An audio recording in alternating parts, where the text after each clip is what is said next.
bwa mbere ho kubona iyo reviziyo ibaye twe turabishima kandi twari twabisavye kuko uravye ingene integuro yari imeze amafaranga uravyazoba warabona yuko n'igihe byari igisohoka twari twarabivuga uko biraba rero urabona yuko iyo reviziyo nubwo yasohotse urabona yuko bireje kwerekana yuko Burundi buri mu ngwane zidasanzwe turi mu ngwane z'ubutunzi zidasanzwe imaze kuba nkaco bita crise économique irikiramara umwanya munini ivyo rero leta no kuvyemanga kugira hace hafatwa ingingo zindi zidasanzwe mu guhindura ingene abantu bagenza cyane cyane mu baturongoye n'ingene batunganya ivy'imigabo kuko bibandanije uko biri turashikaye kuko urabona neza yuko n'ivyavuzwa ati habaye haragarikwa ibyo by'inyubako ibinabiriya dutera tuja ahantu ico bita investissement umengo irikira genda isubira inyuma atayiri donc ibikorwa byo mugabo ideni riguma ryiyongera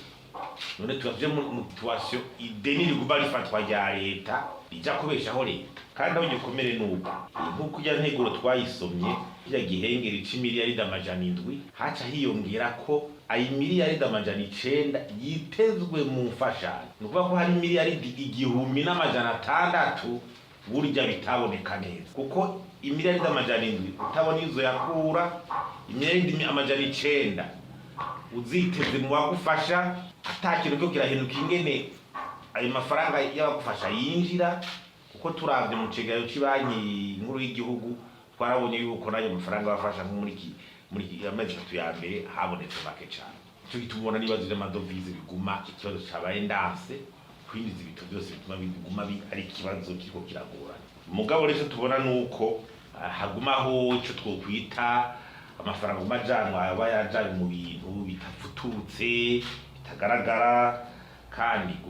kugwanya bakaboko n'ibiturire muri leta nta ngingo zikomeze ziko zirafatwa zanze uhazakuru de code zigeza kuzadira kontu ngira amafaranga ari karakoreshwa na burya ari make